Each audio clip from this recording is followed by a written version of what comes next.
Herzlich willkommen, ihr Lieben, in der Kriegerschmiede beziehungsweise im Podcast der Kriegerschmiede. Heute habe ich die ganz große Freude, mit Toroa Aperahama zu sprechen, dem Maori-Ältesten.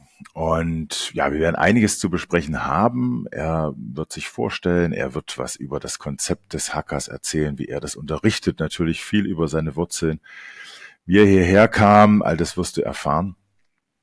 Ich freue mich, dass er hier ist und ich weiß noch sehr genau, der Moment, als ich zum ersten Mal etwas von ihm erfuhr, das muss entweder Ende 2018, Anfang 2019 gewesen sein, das erste Mal, wo ich ein Video gesehen habe.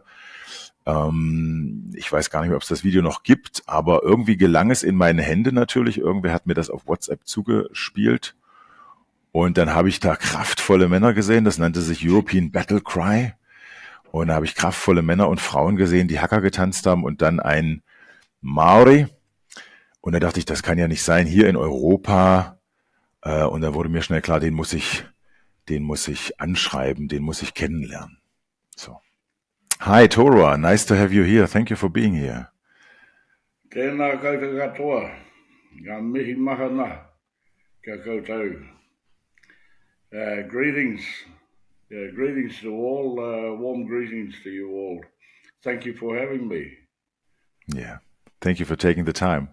I just explained to the people the first time I saw the video, there was when you started with your workshops doing here, there was a video, the European Battle Cry, which was really impressive because I saw the powerful men and women doing the Haka, and then you came in the picture, and I suddenly knew, I have to meet him, I have to talk to him, and so all this evolved. So, but yeah, I think the people would like to know how you got here, how you got to Europe. What was the big thing happening? Firstly, I try and keep myself out of the videos. Yeah. In 2017, I was invited to a tribal gathering in Holland called the Kiva Gathering, which is currently now it's a Mexican tradition of 4 days of ceremony and prayers to our Earth Mother, Papa Tuanuku. And so I accepted, and along with my Aboriginal brother from Australia, and it was the first time that Oceania was represented in these gatherings, and it had completed the 5 continents. So I came over here, and ever since then, what a journey.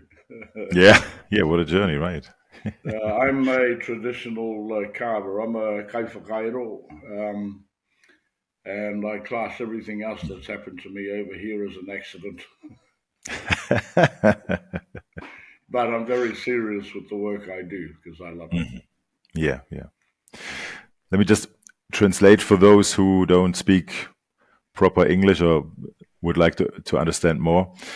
Also, Toroa hat gerade erzählt, 2017 wurde er auf ein Gathering, auf ein Stammestreffen eingeladen, auf ein mexikanisches Ritual, eine Kiva, hier sozusagen nach Europa, nach Holland, und hat dort auch zum ersten Mal einige von seinen später dann engen Freunden hier getroffen. Und er hat gerade noch so ein bisschen scherzhaft gesagt, aber natürlich irgendwie war es auch ernst gemeint. Alles, was danach passierte, war eigentlich eher wie ein Unfall. Das war natürlich alles nicht geplant. So. Und aber er sagt, er nimmt seine Arbeit sehr ernst, und was er eigentlich von seinem Ursprung ist, er ist Schnitzer, also Carver. Er bearbeitet Steine und Knochen, Holz etc. und macht daraus ganz wunderschöne traditionelle Gegenstände aus seiner Kultur. Eins davon hat er gerade gezeigt, um den Hals hängt. Yeah. So you said everything happened after 2017 was like an accident. What happened after? Oh, after I arrived here, everything just exploded.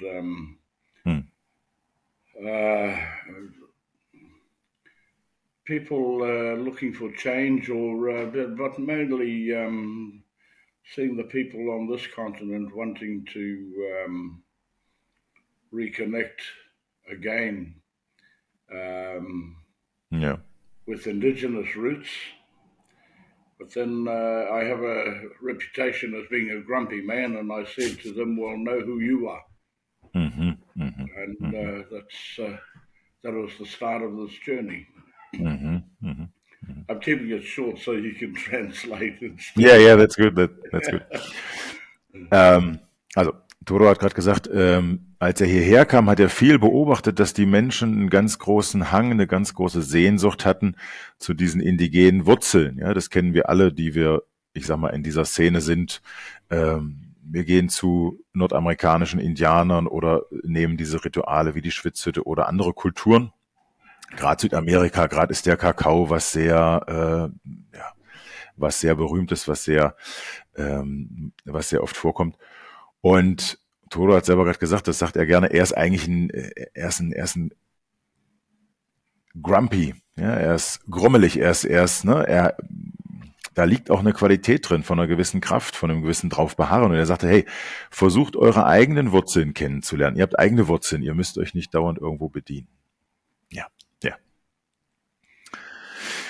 So you're telling us, go to your own roots. Yes. I was asked after the Kiva gathering, I was asked by my beautiful Dutch brother, would I teach Haka? Mhm. And my answer then was no, that's mine. Mhm. Please don't take it. Mhm. But then that's where I discovered one of the most beautiful qualities of my beautiful Dutch, their persistence. Yeah. kept asking.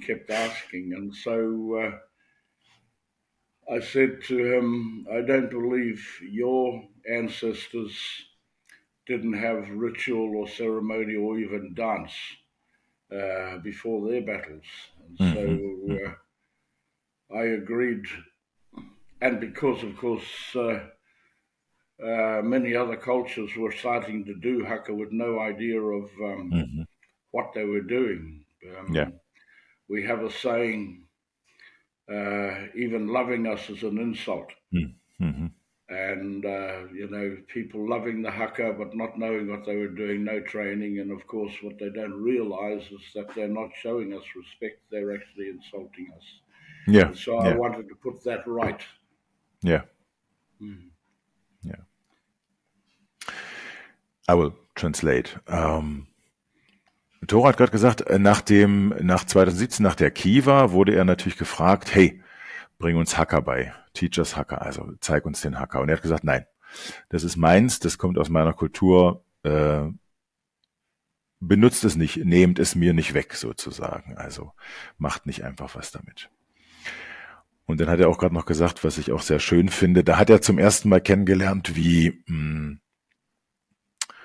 hartnäckig die Holländer sein können, wie hartnäckig die Leute in den Niederlanden sein können. Immer wieder kamen sie zu mir und sagten, hey, zeig uns den Haka. Und dann sagte er irgendwann, okay, weil er sich nicht vorstellen kann, dass es nicht auch so etwas gab in unseren Kulturen, also hier in Europa, in unseren alten Stammeskulturen. Er kann sich vorstellen oder er weiß, dass es sowas auch gab bei uns. Also das heißt auch unsere Stämme hatten vorher einen Tanz, Kriegstanz, um sich auf das Schlachtfeld vorzubereiten, weil das ist im Grunde das, worum es geht beim Haka. Und natürlich ist das Ansinnen von Toro, dieses Kulturgut, diese Tradition, das, was den Maori sehr heilig ist, auch zu schützen und hierher zu kommen, um natürlich uns darin richtig zu unterrichten, also uns zu zeigen, wie macht man Haka richtig, was macht man vorher, was macht man währenddessen, was macht man danach. Und das war dann der Grund für ihn, sich zu entscheiden, zu sagen, okay, ich mach's doch, damit ihr richtig wisst, wie Haka getanzt wird, was das überhaupt heißt und was man davor noch tut, was man auch danach tut. Ja. Yeah. So then the Dutchies, yeah, they had you that far to do the Haka for them, and but how did you do it with them? With well, I don't teach Haka out of New Zealand because my Haka are sacred to me, and so I came up with the concept of composing my own, and that allows me to have them translated into the language of whichever country I'm in. Yeah. And and of course teach that in their own language with their own movements, etc. But it's not called Haka, of course. See, this is the thing. Haka is mine. Sipitau is Tonga. Aka is Hawaii, for instance. The Sipitau, Samoa. That all belongs to each culture. But the concept belongs to no one because it belongs to everyone. And that's how I come up with this concept I do. I teach Haka properly and explain everything there is to, or talk about everything there is to do about Haka, so that people are actually immersed in the world of Haka and understand what they're actually doing. And I demand perfection, and I get it, of course. So I'm very strict, and that shows respect to something that's sacred to me. But then when they perform it in their own reo, in their own language, I demand higher than perfection, because then they're showing respect to their ancestors, your land here, and to yourselves. But as I said, it's not Haka. And as you know, I've said in your language, or whichever language it is, find a word, a name that you can call it. And that's how this is started. But it also proves, it allows me to prove to each country the power of your reo, of your language. And once that connection is made, it's a beautiful thing to experience, to see the people actually connect with what's theirs and not what belongs to someone else. And of course, with language, it's all energy and vibration. And as I said, when I demand higher than perfection, I get it. Yeah, great. I know. I've seen you many times now, so I can totally underline what you're saying. Yeah. Toro hat gerade erzählt, er hat sich dann, um diese Workshops machen zu können, auch um seiner Kultur und seiner Tradition gerecht werden zu können, ein Konzept überlegt, dass er keinen Haka aus Neuseeland sozusagen nimmt, aus seiner Kultur und hier zeigt, sondern er komponiert eigene Hakas. Und die haben auch verschiedene Themen. Ich habe ihn ja auch schon zu verschiedenen Workshops hier eingeladen und das hat gewisse Themen. Ich werde ihn gleich nochmal danach fragen. Manchmal hat es auch einen zeitgenössischen Bezug sozusagen, gerade zu unserer Zeit. Und diesen Haka zeigt er dann in dem Workshop. Den übt man auch ein. Der ist schon auch dann in der traditionellen Sprache der Maori mit den Bewegungen.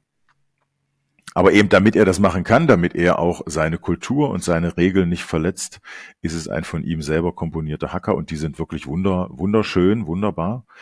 Und am nächsten Tag in der Regel, wenn wir jetzt sozusagen von den Workshops sprechen, die 2 Tage gehen oder Freitagabend bis eben Sonntag, dann ist der zweite Tag dem gewidmet, dass in welchem Land auch immer er ist, die Teilnehmerinnen einen eigenen Haka beziehungsweise einen eigenen Krafttanz oder Power Dance, wie auch immer, gestalten, mit eigenen Bewegungen, mit eigenen Worten,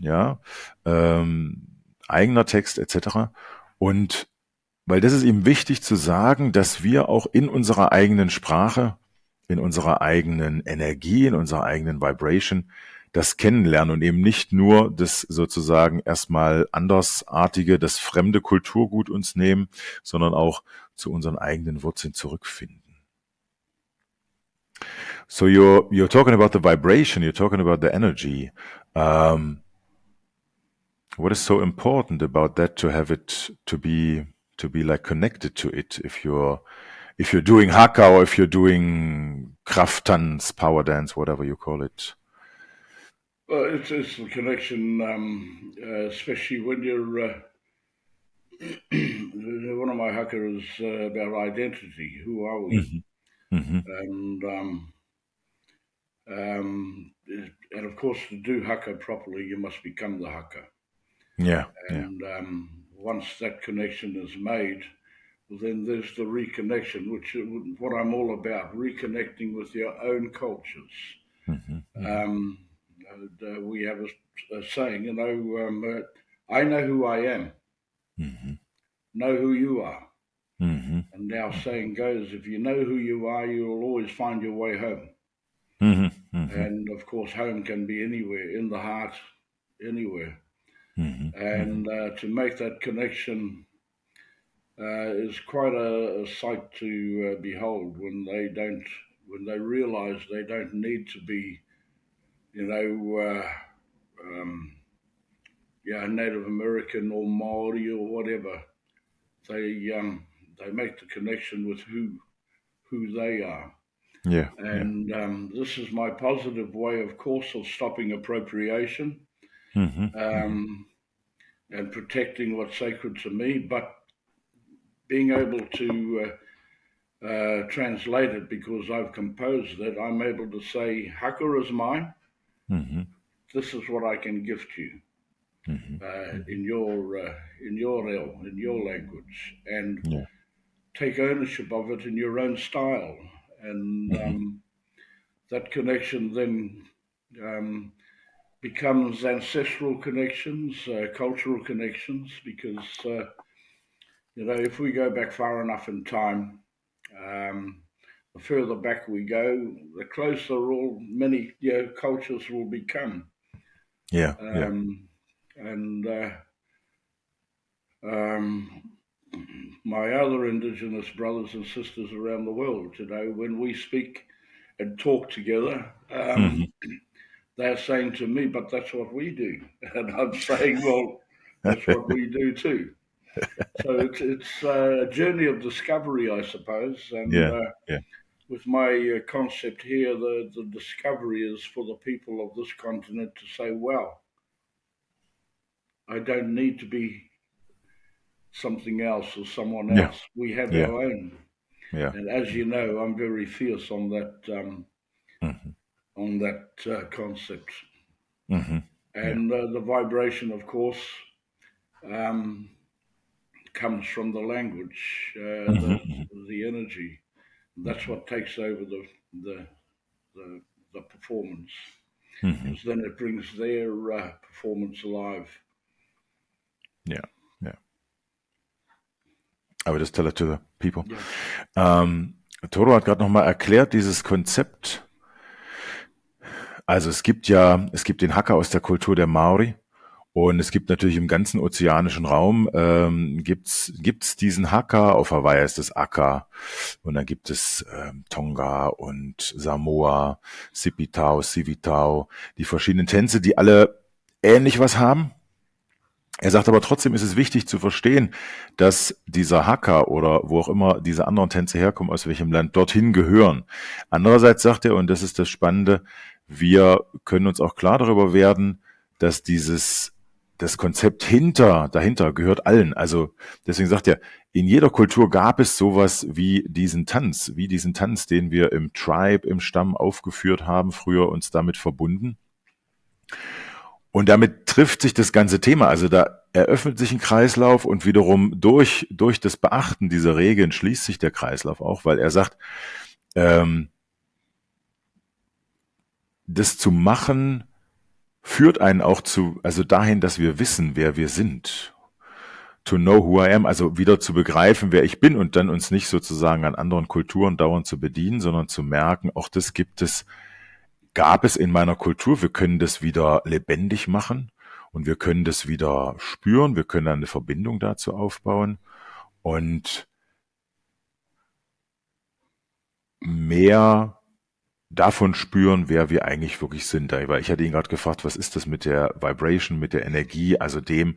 Und das geht halt auch ganz viel über die Stimme. Ja. You've just talked about the ancestral connection. To me, in my knowledge, ancestors are very important to the Maori people. Can you tell us something about it, or just give us a hint why it's so important to be with them, to have them connected, in the Haka? Oh, well, it's we're a people that, well, in our ancient ways, ancient times, of course, but we're a people who live both sides at the same time. You can either call it the seen and the unseen, or the physical and the spiritual. So we don't disconnect. Actually, spiritual to me is a modern word. We were actually known as living the physical and the supernatural. Once Christianity arrived, of course, supernatural became ghosts and demons and all that bloody stuff. Yeah. But the supernatural, the physical world is the natural world, and the supernatural is actually a more finely tuned existence that's right in front of us, and that's what we are. And with the ancestral world, we grow up with them. We grow up with our tupuna.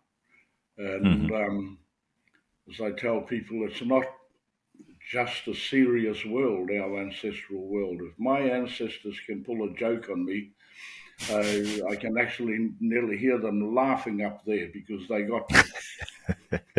But ancestors, the best thing to explain it is whakapapa, which is our family tree or genealogy or however you say it. But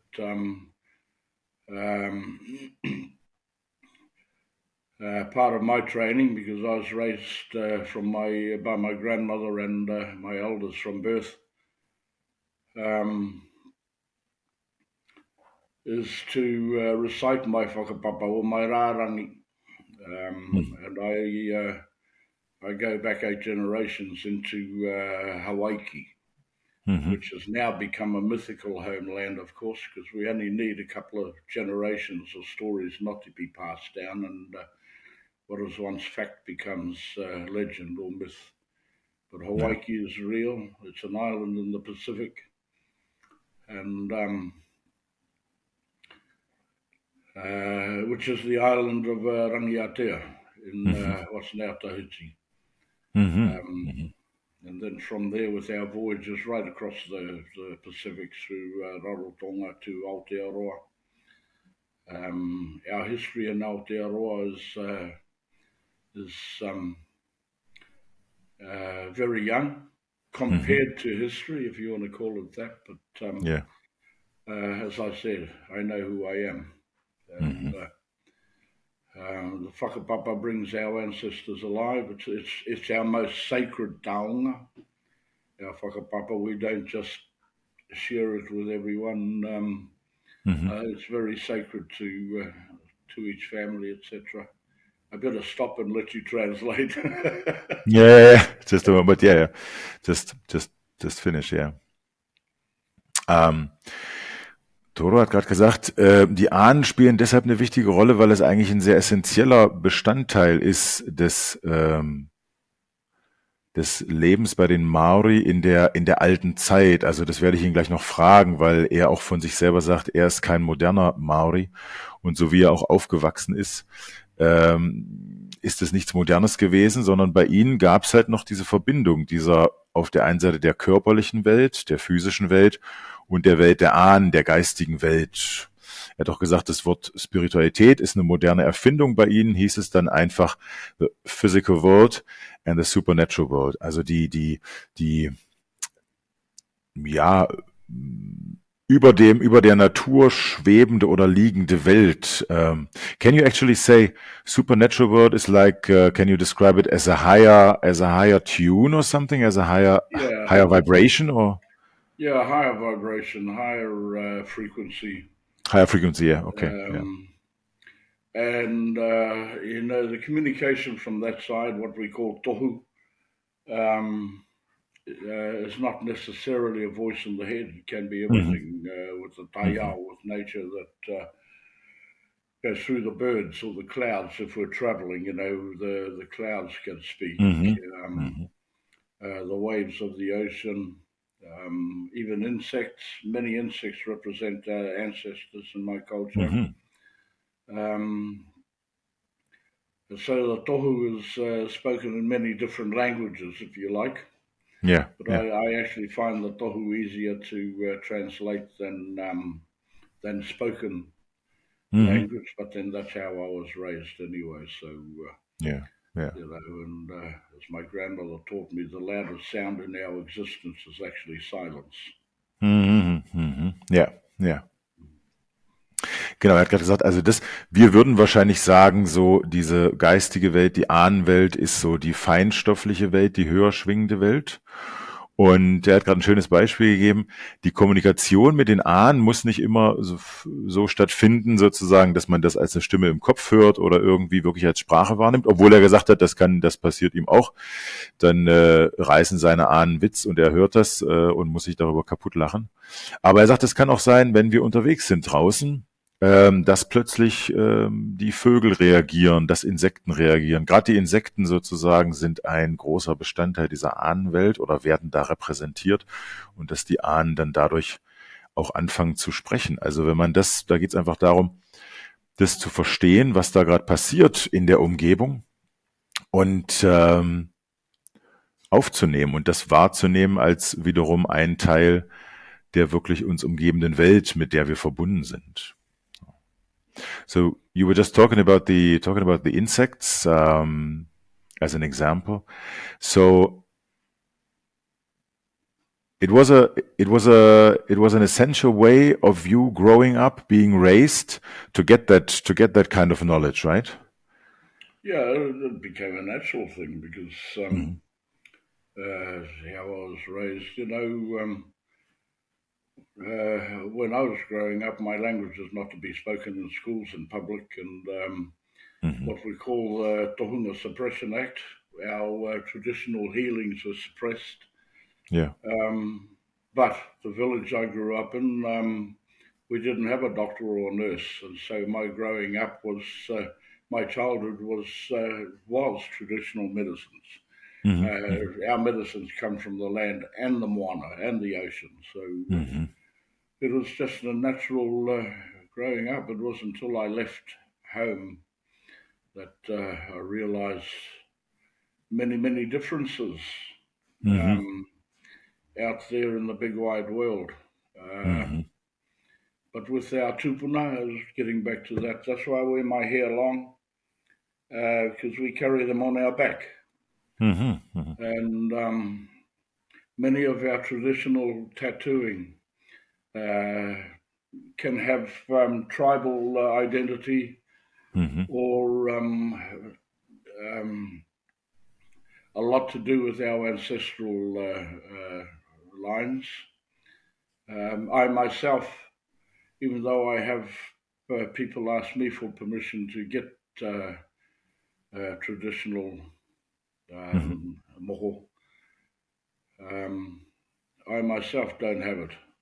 And I've even had Maori say, but he doesn't have tamo. And the reason for that is that I'm a very stubborn man and I never ask for help, as many over here know. I've had mine in here for many years, but I refuse to get them placed on me because nobody's told me I've earned the right. And as much as it breaks my heart, I won't ask for permission. So that's just me. But yeah, we're very strict in our traditions. I'm talking about whakapapa now. But I'm not talking about whakapapa where food is served, for instance. We're a very complex race of people, and as I said, even loving us can be an insult. But we are a loving race. Everybody experiences grumpy love from me.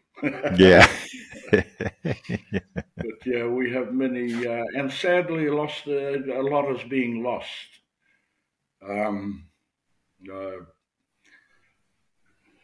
But I stick to our old traditions, which is how I was raised. Yeah.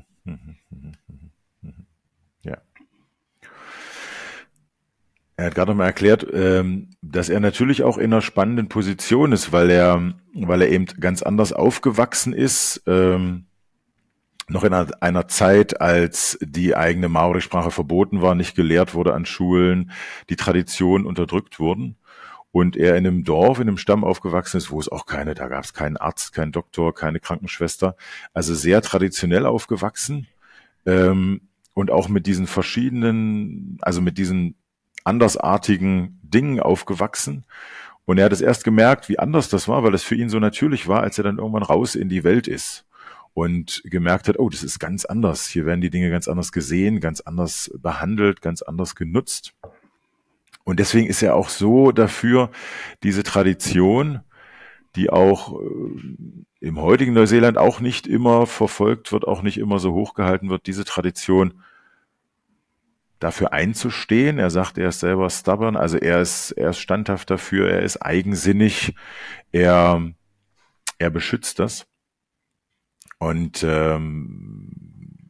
also deswegen sagt er auch immer also wir sind ein sehr komplexes Volk. Wir sind also wie oft ich schon auch diesen Satz von ihm gehört habe, das ist wirklich spannend und es stimmt immer wieder. Selbst wenn man die Maori liebt, kann das eine Beleidigung sein. Also even if you love us, you could be an insult to us. Also selbst wenn man sehr diese Tradition mag und selbst dem sehr anhängt, es geht wirklich darum, auch zu begreifen, dass damit viel passiert ist, dass damit viel gewisser Raub stattgefunden hat, gewisse Aneignung und deswegen diese verschiedenen Positionen, in denen er sich da befindet, ein Maori hier in Europa ist nochmal was ganz anderes als ein Maori in Neuseeland. Hier auch seine Tradition nicht zu verletzen, gleichzeitig aber seinen Traditionen, dieses sehr alten Weges treu zu bleiben. Das ist schon sehr spannend und dafür muss ich auch sagen, schätze ich ihn sehr, das so weiterzutragen und diese nicht ganz einfache Position in sich immer wieder zu vereinen und auch auszudrücken. I just also thought I very appreciate your way of bringing this knowledge here and also standing to yourself, being very connected to your ancient ways, but also because as I mostly see it, it is like being a Maori here in Europe, trying to stay to your own culture, to your own traditions. I think it's could be very difficult because you're in like another position as where you were in Aotearoa. Yeah, but then where is home? Yeah, it's a good home question. In your heart. Yeah. When my grandmother died, my world ended. Okay. Yeah. And so that's when I started traveling. And the beauty of being invited to Europe is a week before I left where we were living in Australia, one of my tupuna came to me and said, "You're about to die." Okay. And but we have many. One of the many things we've lost is knowing how to die while alive. For instance, there are many different dimensions of dying and loving. Yeah. And the moment I got to Europe, I realized this is what you meant, because I became the student over here, and I'm loving it. And one of the things I first realized, which I would never have thought of, and if I'd not traveled, the tribal energies, the cultural energies on this land. I don't mean the man-made borders. I mean one land. Those energies amaze me. And then to start becoming interested in the actual cultures over here. And as you can imagine with me, I think we've spoken about it before, my realization that tangata whenua, people of the land, and the indigenous people over here have white skin. And that was a whole new world to me. And but everywhere I go here in Europe through my work, I always try and find what we call a manu kōrero, talking bird. Yeah. In each village, if I'm in a village, the old storytellers, because I am just so fascinated with the tribal history here. And it is so similar to, as I said, if we go far enough back in time, we start seeing the similarities between ancient cultures.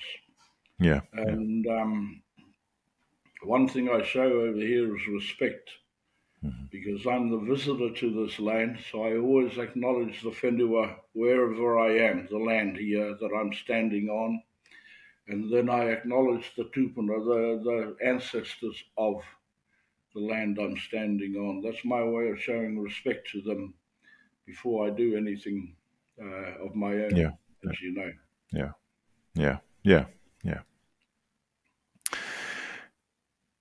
Ich hätte Toroa das gerade noch gefragt, sozusagen, wie seine Position ist, wovon ich vorher gesprochen habe. Und er sagte, ja, das ist spannend, aber eigentlich geht es darum, also die eigene Heimat ist im Herzen. Und er hat es zum ersten Mal ganz stark begriffen, als seine Großmutter starb.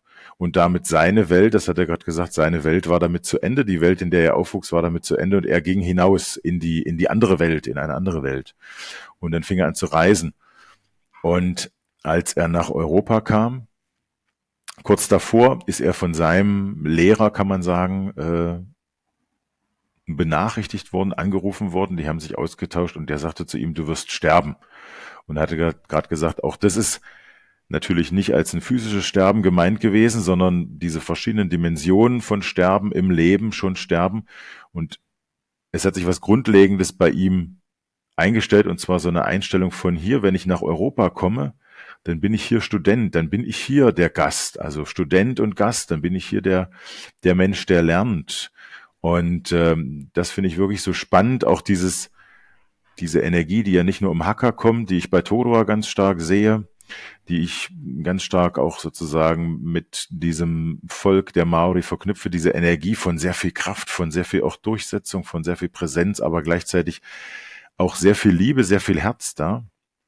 Und er sagte, plötzlich hat er sich öffnen müssen für dieses, er ist hier er lernt hier andere Stämme kennen, er lernt hier andere Traditionen kennen und er ist hier zu Gast. Und für ihn ist das sehr wichtig und das mag ich, dass es da plötzlich auch eine Umkehrung gibt, weil er sieht, wir sind die Leute, also da gibt es diesen schönen Satz, so ein schönes Wort, He tangata whenua, also wir sind die Leute von unserem Land hier, wir sind die Eingeborenen, wir sind sozusagen die Ureinwohner, wir sind die Indigenen unseres Landes, und das Schöne ist, ich merke immer wieder, dass ich das übernehme, wenn ich von unserem Land rede, dass ich gar nicht wirklich und so ähnlich oder so genau sieht das auch Toroa, dass ich eher von sowas wie Europa spreche, weil das ist wie ein Raum, der irgendwo kulturell zusammengehört. Also, dass wir hier wirklich unsere Wurzeln haben. Und er sagt, wenn er hierher kommt, dann erkennt er das an, dann muss er das anerkennen. Das sind auch seine Regeln zu Hause. Stammesterritorien werden anerkannt, Zugehörigkeit wird anerkannt und das macht er ja auch, bevor er überhaupt was tut. Ja. So, just explained this complex, try to Yeah, sadly, like I said, I try and find a manu kōrero talking about a storyteller in wherever I am, but sadly, I haven't. Yeah, but I think I think I've found someone. I've had a name in my head sometimes before. There's a guy, Wolf-Dieter Stoll. I think he lives somewhere in Bavaria. I think he must have like an email address or something. I will write to him if you like to. Yeah, So yeah, maybe because he's very much about like knowledge into herbs and plants and all these tribal things, and also some kind of I think kind of European shamanism, whatever you can call it. So this kind of spiritual work. So maybe I can make up contact with him and bring you two together. That would be actually a great thing. I think it's two of uh, two of great storytellers. yeah. Yeah, maybe we can do it. So,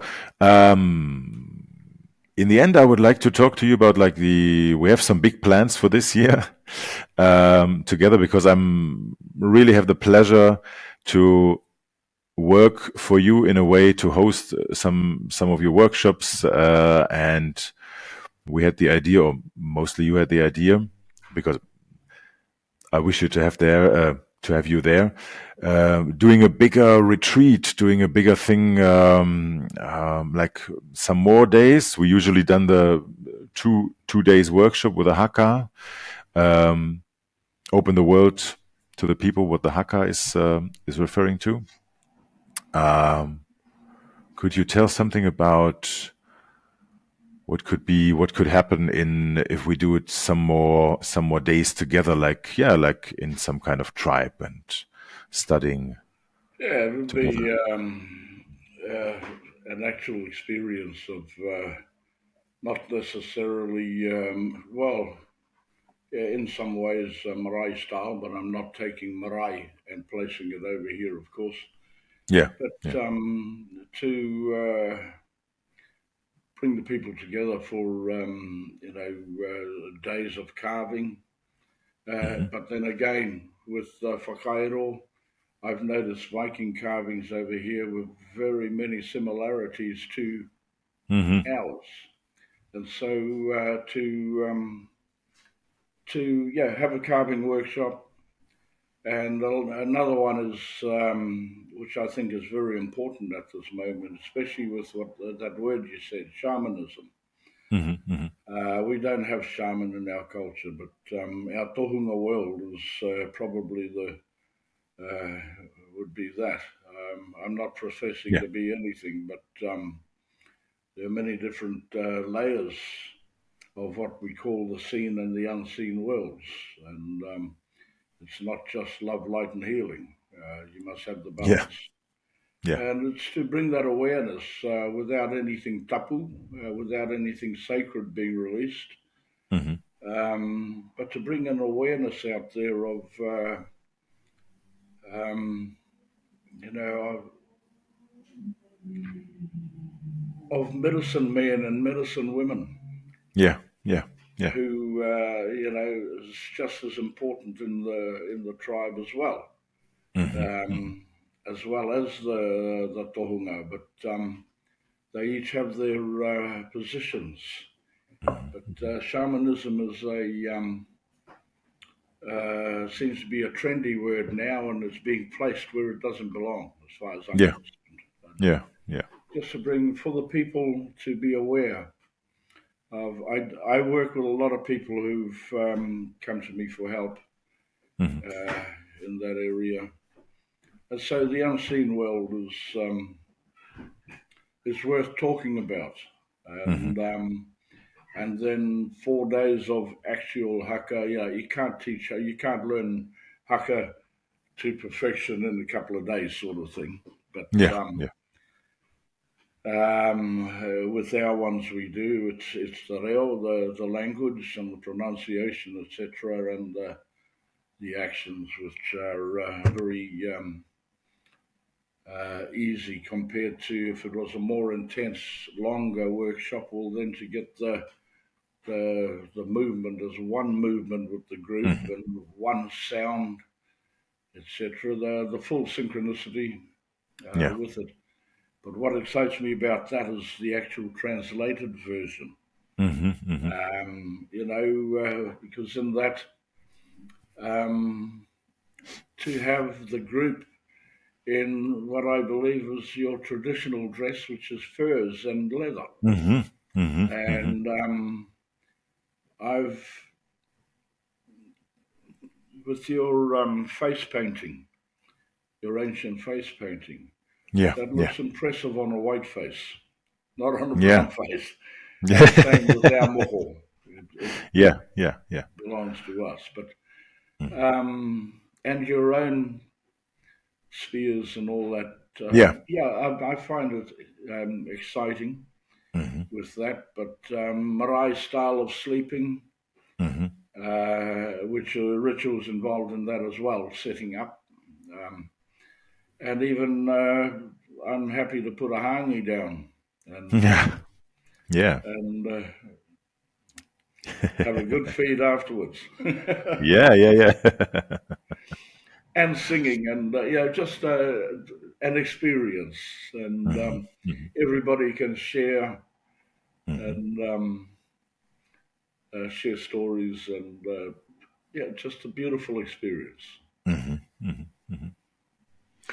Ja, Toroa hat gerade erzählt, also in diesem Jahr wird es noch einige tolle Dinge geben. Er wird Carving-Workshops machen. Das wird bei meiner Kollegin Katrin Winkler in Frankreich sein. Ich werde auf jeden Fall noch Toroa mal ansprechen, dass wir das im nächsten Jahr auch hier in Deutschland machen. Ob wir das dieses Jahr hier in Deutschland noch hinkriegen, weiß ich nicht, terminmäßig. Auf jeden Fall Carving-Workshops, ganz wunderbar. Ne? Toroa, nochmal kurze Erinnerung, ist ja eigentlich von seiner Grundberufung her ein Carver, ein Schnitzer. Und der hat ja auch eins seiner schönen Stücke immer um den Hals. Dann wird es aber auch einen Retreat geben, auch den wird es zweimal geben, einmal in Frankreich und einmal auch hier in Deutschland, Ende Juni in Oberroth. Dafür bin ich zuständig, für den anderen die Kollegin Katrin Winkler. Und genau, er hat gerade nochmal beschrieben, was eigentlich dann das Einzigartige sein wird. Es wird eine wunderschöne Erfahrung sein. Er nennt das so Marae-Style, also die Marae, das ist in Neuseeland so das Versammlungshaus oder eben da, wo sich der Tribe dann auch trifft. Er sagt, er wird das natürlich nicht als Konzept hier drauf stülpen, aber so Ähnlichkeiten können wir uns da schon abschauen. Das heißt, wir werden da alle auch mal in einem Raum zusammenschlafen. Dann wird es auch Rituale geben. Dann wird gesungen zusammen. Wir machen auch Storytelling. Wir beschäftigen uns noch weiter mit den Ahnen. Also jeder kann auch seine Geschichten teilen. Es wird einfach ein intensiverer Raum werden als an 2 Tagen. Ja, an 4 Tagen haben wir einfach mehr Zeit, miteinander zu sein, intensiver miteinander zu sein, und wir werden uns dem Haka widmen und wir werden uns dem Krafttanz widmen. Und Toroa hat gesagt, er wird natürlich sehr gespannt darauf sein, wie wir das in unserer eigenen Sprache machen. Und für ihn ist hier nochmal wichtig natürlich, dass wir auch die Zeit haben, da mehr auf die Synchronizität zu achten und mehr auf ein Rhythmus, ein Sound, eine Stimme, eine Bewegung. Ja. Und er sagte, er würde sich natürlich sehr freuen, wenn wir dann vielleicht dazu kommen, weil er sagt, so traditionelle Bekleidung bei uns war ja wahrscheinlich eher mehr sowas wie Leder und Fell und dann die Gesichtsbemalung, ähnlich wie bei den Maori des Moko. Natürlich nicht das Gleiche, aber auch da natürlich mal zu schauen, was können wir da machen und vielleicht auch da an der Stelle nochmal viel mehr unsere Wurzeln wieder entdecken. Also wir freuen uns beide auf diese wunderschöne Erfahrung. Genau.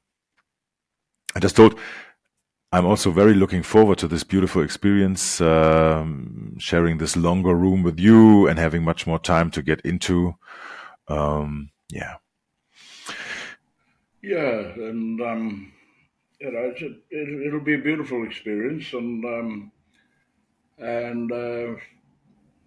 to create a tribal environment, and for people to see, as you know, during the workshops, if anybody has issues, that's the place to share it, because in a tribe, if one person feels pain, the whole tribe feels that pain. If one person feels joy, the whole tribe feels that joy. It's all about sharing strengths and your weaknesses, and of course, strengths come from weaknesses as well. So, it'll be a beautiful experience, meditation as well, and just a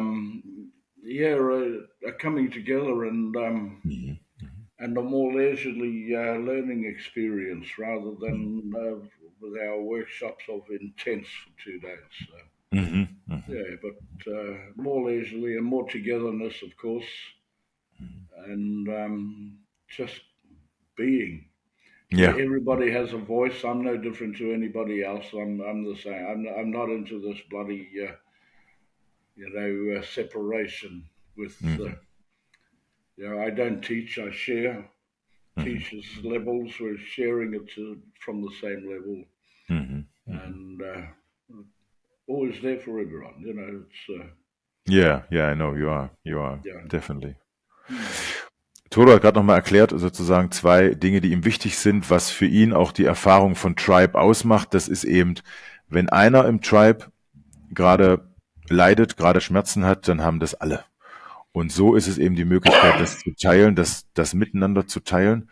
Und der Tribe hilft dabei, auch natürlich besser durch diesen Schmerz hindurchgehen zu können. Vielleicht hilft der Tribe auch dabei, was zu heilen. Andererseits ist es auch so natürlich, wenn einer ganz viel Freude gerade hat, dann kann der ganze Tribe daran auch ganz viel Freude empfinden. Das macht für ihn eine Sache aus. Und er sagt auch, es ist dieses Zusammenkommen, es ist dieses Tribal, und ist diese Art auch miteinander zu lernen, diese Stories miteinander zu teilen, also die Geschichten miteinander zu teilen, wie es einem gerade geht. Und er sagte eben, es geht um Being, es geht um Sein, ja. Und das ist auch sein zu unterrichten, wenn man das so sagen kann. Er sagt, er ist kein Teacher, er erzählt seine Geschichten, weil er sagt, das Teacher oder das Lernen, das macht so eine Stufenartigkeit aus, das macht so eine Unterschiedlichkeit aus. Er sagt, für ihn sind die Menschen da ist Gleichwertigkeit. Wir stehen auf einer Stufe. To end with, Bro Toroa, do you have some words for the people now to give them, I think maybe give them on the way? So yeah, from your experience now for the moment. Well, in these broken times we're in, mankind is in a very crucial time. Yeah, it is. And especially with nature, we have a saying, "Ko te tai au, ko te tai au ko au." I am nature, nature is me. I think we better start getting back to that. Otherwise, kaore te tai au ka whakaaroha. Otherwise, nature will show no mercy. We were once part of nature, and we've separated ourselves, so we must get back to the only ones now that are part of nature are the children. Yeah. Because they haven't been affected by that separation, because they're still in a state of purity and innocence. And so in this broken world, we must start listening to the children, because they are the future. I'm the past. Yeah. We've got to ask the children what they want. And so to me, and we must listen to them. But I mean the grandchildren, the children, and the youth. The only thing we must pass on to them is the mistakes we've made. And so that would be my... I've been speaking about it a lot recently. Yeah. We're in trouble. Now's the time to get out there and do something about it. And with the retreat, depending where it is, the natural medicines I've seen here in Europe are unreal. Many I thought were just native to New Zealand, to Aotearoa, but they're not. They grow here as well. Oh, really? And and some very powerful rongoa here. And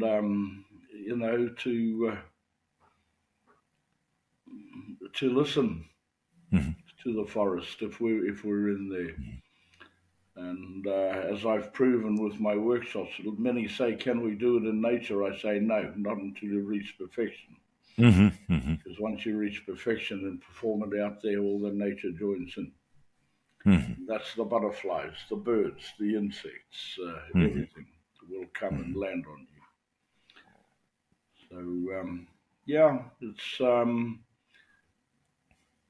I suppose I can finish with. It's so easy to fix our broken world, and that's with Mhm. aroha, with love. Mhm. We just loved each other. But it's also the hardest thing for us to seem to be able to achieve, which is the saddest part. Yeah. Yeah. And so I So give grumpy love. yeah. Yeah, that's right. So true. Grumpy laugh. Yeah. Yeah, you need both. You need the grumpiness and you need the laugh, and together, um, yeah, you have this beautiful sentence. I just remembered. Um, how do you say it? I throw the spear of love, and it always hits. Is it right? Aotearoa. The spear of love, I use it as often as I can. The spear of love never misses. Yeah, never misses. Yeah, yeah, great. And that's, it's that easy. Hmm. It's that easy. Hmm. But I could get into grumpy mode and say, we are so stupid, but I won't. Hmm. Hmm. Uh, it's, uh, it's like the spider's web. The spider is very sacred to us as well. And its Hmm. web is a very powerful healing agent, both physically and spiritually. And, if I can pass love to one person and that person is able to spread that love, that aroha, to the next, well, then that's how the spider's web will Yeah, expand. yeah, yeah, yeah. Thank you very much. Oh, thank you for having me. And, uh, thank you for, and thank you to the people too. Yeah, of course. Uh, Thank you for all the people big, listening here. big aroha Watching. to the people of this land. Yeah. And as you know, especially your land, with the tribal energies I feel there, beautiful. Yeah. One thing I love about Europe is the heart love I experience from the Mhm. people. Mhm. Mhm. Toto hat gerade nochmal betont, ich will mich da an der Stelle kurz fassen. Es war, glaube ich, recht verständlich, aber er hat gesagt, wenn wir irgendwas für diese Welt und für die Menschen tun wollen, und das ist gerade wichtig zu tun, weil wir in einer verrückten Zeit leben, schon seit Jahren, ähm, dann sollten wir das mit Liebe tun. Und er sagt ja immer so schön, Grumpy Love, also auf der einen Seite diese, ja, auch mal Grenzen zeigen, auch mal das Nein zeigen, auch mal dabei wirklich die Stärke zeigen und nicht nur das Lächeln, ja. Aber trotzdem mit Herz dahinter, mit Liebe dahinter. Und das fand ich gerade so schön. Ähm, Er sagt ja immer, er schmeißt den Speer der Liebe, er wirft den Speer der Liebe und er weiß, der verfehlt nie sein Ziel. Ja. Genau, damit möchte ich auch enden. Lasst uns die Liebe in die Welt schmeißen und eben dieses Spinnennetz, er hat gerade das schön mit dem Bild erklärt, das Spinnennetz, das wie ein Spinnennetz nutzen. Das pflanzt sich immer weiter fort. Ja, also wir geben Liebe an jemanden weiter und dieser Mensch gibt auch die Liebe weiter. Und das ist gut und richtig. Toro, I'm very touched at the moment now. It was great to talking to you. I'd like to finish, Yeah, do it, because, please. like, as you know, I love the work I do, but I don't like the attention I receive. That's just how we are. We're a humble people. Hmm. But I'd like to say the Haka I present are very self motivational. They're for inner Hmm. strength. And one of the dearest things to me was being asked to do workshops during the COVID era, the Hmm. Hmm. pandemic, for the police, and then the nurses and doctors and the teachers. Hmm. And that was very special to me, because the battlefields have changed today. Yeah. And the front lines, in this case, were the doctors and the nurses. And it was a pleasure for me to acknowledge and thank the services for that. And so, as I said, it's very self-motivational, haka taparahi, and inner strength. Ja. Toroa hat gerade nochmal gesagt, dass er betonen will, also der Haka, der ihm sehr lieb und sehr wichtig ist Haka Taparai, also der Haka, der sozusagen die Form des Hakas, die dazu führt, dass wir uns selber ermächtigen, dass wir uns selber motivieren innerlich, also die innere Stärke aufbauen und pflegen. Und er hat gerade noch davon gesprochen, dass er mal ein paar Workshops in der Zeit der Pandemie gemacht hat für, ich glaube, es war in Belgien, für die Polizisten, für die Ärzte, für die Schwestern, für die Lehrer. Und es hat ihn sehr berührt, weil er damit anerkennen konnte, was die für uns in der Zeit getan haben. Und das waren auch für diese Menschen gerade in vorderster Front sozusagen schwierige Zeiten. Und er hat nämlich so schön gesagt, die Schlachtfelder, die haben gewechselt. Jetzt sozusagen sind es nicht mehr die Schlachtfelder, wo wir uns in der Zeit die Soldaten sich gegenüberstanden. Jetzt sind sie es auch wieder, aber zu der Zeit nicht. Das waren andere Schlachtfelder. Die Schlachtfelder, wo man sich eigentlich helfen wollte, ja, oder für Sicherheit sorgen wollte. Ja. Bro, thank you very much. Thank you. For the time you spend here and for the words, for the knowledge, and for the love you are spending here. Good. Thank you for having me. Yeah, thank you for being here. So, yeah, wish you a nice day, and yeah, we're gonna see soon. Und damit für heute erstmal an der Stelle Schluss. Ich hoffe, es hat euch Spaß gemacht und nicht nur Spaß, sondern auch eine gewisse Berührung, gewisses Gefühl im Herzen, gewisses Being touched. Und ja, unten in den Verlinkungen seht ihr die ganzen Links dazu, mehr zu Toroa, mehr zu seinen Workshops, mehr zu der Arbeit. Und dann würde ich mich freuen, euch dort auf den Workshops wiederzusehen. Ja. Big Aroa to Big you. Aroha back. Big Aroha to the people as well. Yeah. Thank you. Thank you too. Bye.